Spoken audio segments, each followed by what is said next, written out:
அதனால் உதயநிதி ஸ்டாலின் அவர்களுக்கும் தரத்துக்கும் north போலுக்கும் south போலுக்கு இருக்கிற தூரம் தான். தரம் இல்லாத ஒரு அரசியல்வாதி தமிழ்நாட்டில் இருக்காருன்னா அது உதயநிதி ஸ்டாலின்.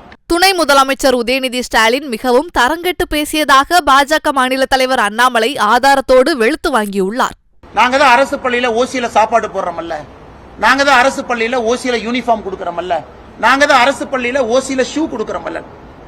ஆனால் அண்ணன் உதயநிதி ஸ்டாலின் அவர்களுக்கு ஒரே ஒரு கேள்வி கேட்கிறேன், அது உங்க அப்பா வீட்டு பணத்துல இருந்தா கொடுக்குறீங்க?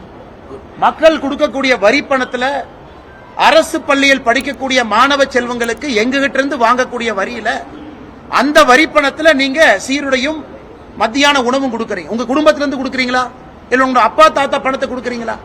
அப்படி இருக்கும் பொழுது பொறுப்பற்ற முறையில ஏதோ ஓசியில கொடுக்கற இலவசத்துல கொடுக்கறன்னு கருத்து சொல்றாங்க. அது மட்டும் இல்ல, அண்ணாமலை தரமா பேசணும், தரம் இல்லாதவர்ங்கிறார்.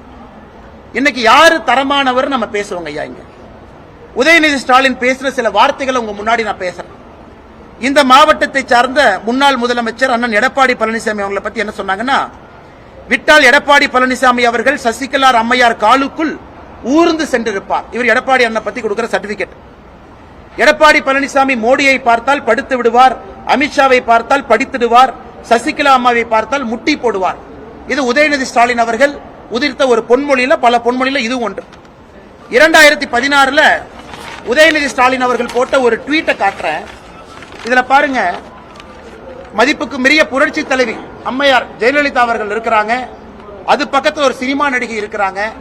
அதை தன்னுடைய முகநூல் பதிவுல 2016 போட்டு மக்கள் நேசிக்கக்கூடிய புரட்சி தலைவியை கொச்சைப்படுத்தினார். அன்புமணி ராமதாஸ் ஐயா ஓபிஎஸ் அவர்களுடைய டயர் நக்கின்னு சொன்னார். இதெல்லாம் அவர் சொன்ன பொன்மொழிகள்ல சில. இனிமேல் பாரத பிரதமர் நரேந்திர மோடி அவர்களை 29 பைசா மோடின்னு சொல்லுவேன். 2021 தேர்தல் பிரச்சாரத்தில் அருண்ஜேட்லியும் சுஷ்மா ஸ்வராஜையும் கொன்றவர் மோடி. நாங்க ஒன்னும் உங்க அப்பா வீட்டை காசை கேட்கல. இது யார்? நிர்மலா சீதாராமன் அவங்களை பார்த்து சொன்னது. கவர்னரை மக்கள் செருப்பால் அடிப்பாங்க. அதனால் உதயநிதி ஸ்டாலின் அவர்களுக்கும் தரத்துக்கும் நார்த் போலுக்கும் சவுத் போலுக்கு இருக்கிற தூரம் தான். தரம் இல்லாத ஒரு அரசியல்வாதி தமிழ்நாட்டில் இருக்காருன்னா அது உதயநிதி ஸ்டாலின். தாத்தா பேரை அப்பா பேரை வச்சு ஓட்டிக்கிட்டு இருக்கார். நாங்கள் கேட்பது அடிப்படையில் ஆதாரத்தோடு கேள்வி கேட்கிறோம். செய்திகளை உள்ளது உள்ளபடி தெரிந்து கொள்ள ரெஃப்ளெக்ட் நியூஸை சப்ஸ்கிரைப் பண்ணுங்க.